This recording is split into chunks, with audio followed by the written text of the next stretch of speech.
नमस्कार, जीएसटीवी साथ हूं अंशु देवान। देखते हैं अंदर की बात हिंदी में। 32 साल पुराने अवधेश राय हत्याकांड मामले में कोर्ट का फैसला आ गया है। वाराणसी की एमपी एमएलए कोर्ट ने मुख्तार अंसारी को दोषी करार देते हुए उम्र कैद की सजा सुनाई है। जैसे ही कोर्ट ने मुख्तार को दोषी करार दिया, उसे अपना माथा पकड़ लिया।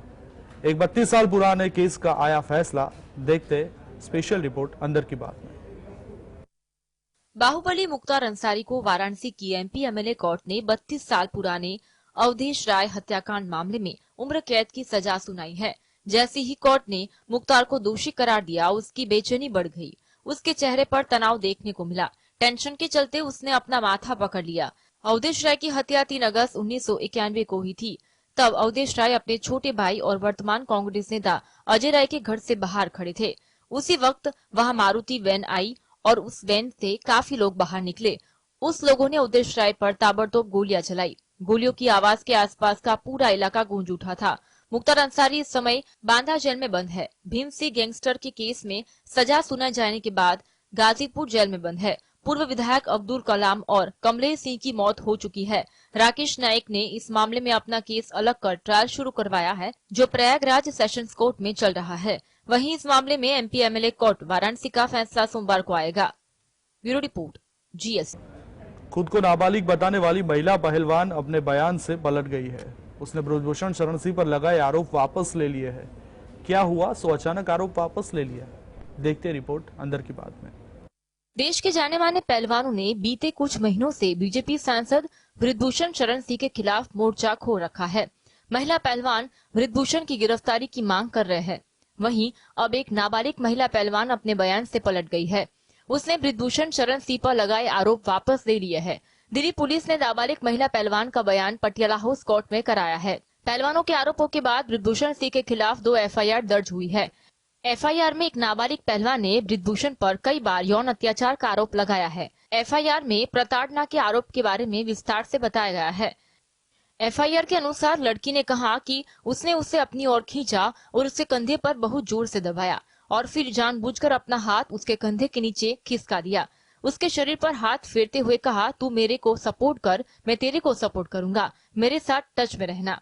नाबालिग के पिता की ओर दर्ज कराई गई एफआईआर के अनुसार घटना 2022 की है, जब वह 16 साल की थी। उसने राष्ट्रीय खेलों में सब जूनियर कुश्ती चैंपियनशिप में भाग लिया था। Bureau report, GSTV. बीजेपी सांसद ब्रजभूषण शरण सिंह और पहलवानों के विवाद का गहरा असर अब केंद्र सरकार पर भी पड़ने लगा है, जिसको लेकर सरकार अब जाके 5 शर्त मानने को तैयार हुई है। कौन सी है वो पहलवानों की शर्तें? क्या ब्रजभूषण की गिरफ्तारी पर बनेगी बात? देखते ये स्पेशल रिपोर्ट में। बीजेपी सांसद ब्रजभूषण शरण के खिलाफ पहलवानों के आंदोलन का असर उत्तर भारत पर भी पड़ने लगा है। बीजेपी सरकार कमजोर हो गई है। केंद्र सरकार पहलवानों की 5 मांगों को मानने को तैयार दिखी है, लेकिन ब्रजभूषण की गिरफ्तारी के मुद्दे पर आश्वासन देने को तैयार नहीं है। अब केंद्र सरकार महिला कुश्ती शिविर को लखनऊ से पटियाला स्थानांतरित करने, आरोपी कोच को हटाने, महासंघ को निलंबित करने, पहलवानों पर दर्ज मुकदमे वापस लेने और महिला कुश्ती की कमान किसी महिला को सौंपने को तैयार है। केंद्र सरकार ब्रजभूषण की गिरफ्तारी और फेडरेशन से पूर्ण निष्कासन की शर्त से सहमत नहीं थी। सरकार का कहना है कि कोई भी एजेंसी पहलवानों की जांच कर सकती है, लेकिन सीधे ब्रजभूषण की गिरफ्तारी का आदेश नहीं दे सकती। सरकार फास्ट ट्रैक कोर्ट में भी मामले की सुनवाई को तैयार है। अगर पहलवान धरना समाप्त कर अभ्यास शुरू करते हैं तो सरकार तत्काल फास्ट ट्रैक कोर्ट में मुकदमा दायर करने को तैयार है। Bureau report, GSTV. भारत और नेपाल के प्रधानमंत्री के बीच हुई मुलाकात के बाद नेपाल में अखंड भारत की एक तस्वीर को लेकर विवाद शुरू हो गया है। क्या है मामला? देखते हैं अंदर की बात में।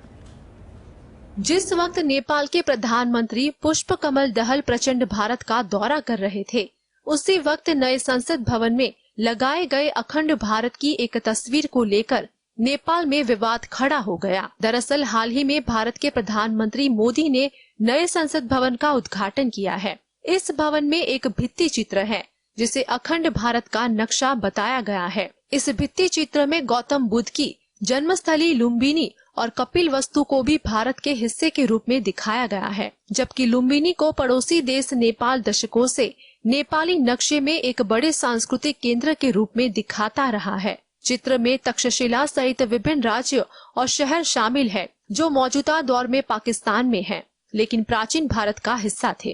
भारत के भित्ति चित्र में नेपाल के हिस्से को देखने के बाद वहां के राजनीतिक दल और मुख्य विपक्षी दल भड़क गए हैं।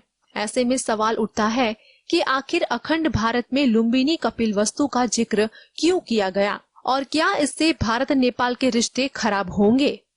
Bureau report.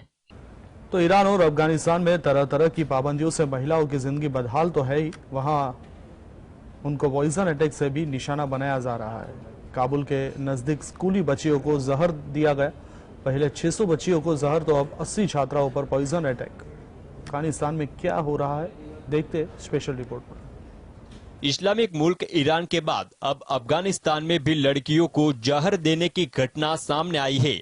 यहां पर उत्तरी इलाके में 2 अलग अलग स्कूलों में प्राइमरी क्लासेस में पढ़ने वाली दर्जनों लड़कियों को जहर दे दिया गया। जहर से लड़कियां तड़पने लगी और कई की हालत बेहद खराब हो गई है। इलाके के शिक्षा अधिकारी ने यह जानकारी दी। हैरत की बात यह है कि अफगानी लड़कियों को जहर देने वालों का पता नहीं चला।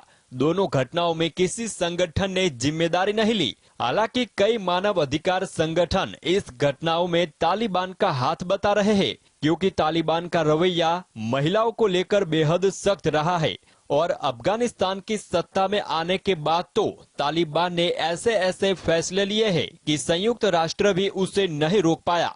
अफगानिस्तान में तालिबानी हुकूमत है और अगस्त 2021 में काबुल पर तालिबान के काबिज होने के बाद लड़कियों को जहर दिए जाने की यह पहली घटना है। इससे पहले अफगानिस्तान में 2015 में लड़कियों को जहर दिया गया था और वो घटना हेरात प्रांत की थी, जहां 600 स्कूली लड़कियों को जहर दिया गया था।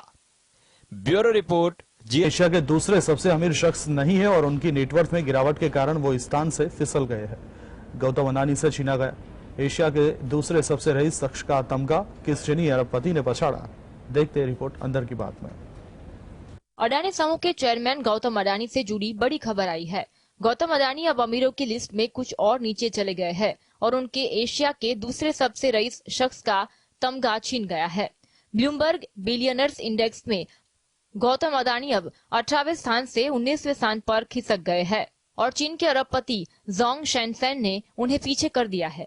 ऐसे में 19वें स्थान पर खिसककर गौतम अडानी के सामने दुनिया के टॉप 20 रईसों से बाहर होने का खतरा भी पैदा हुआ है। चीनी अरबपति जोंग शेनसेन 62.4 अरब डॉलर की संपत्ति के साथ विश्व के टॉप के धनवानों की सूची में 18वें स्थान पर आ गए हैं और इसके साथ ही उन्होंने बीते हफ्ते में 1.18 अरब डॉलर की संपत्ति अपने नाम और जोड़ ली है। वहीं भारतीय अरबपति गौतम अडानी की नेटवर्थ में इस दौरान 662 लाख डॉलर की गिरावट आई है, जिसके चलते वो 18वें स्थान से फिसलकर 19वें स्थान पर चले गए हैं। एलन मस्क 199 अरब डॉलर की नेटवर्थ के साथ दुनिया के सबसे अमीर शख्स बने हुए हैं। इसके बाद दूसरे स्थान पर बर्नार्ड अर्नोल्ड, तीसरे स्थान पर जैक बेजोस, चौथे स्थान पर बिल गेट्स, 5वें स्थान पर लैरी एलिसन, छठे स्थान पर स्टीव बाल्मर, 7वें स्थान पर वॉरेन बफेट, 8वें पर लैरी पेज, 9वें पर सर्गी ब्रिन और 10वें स्थान पर मार्क जुगरबर्ग है। Bureau report, GSTV।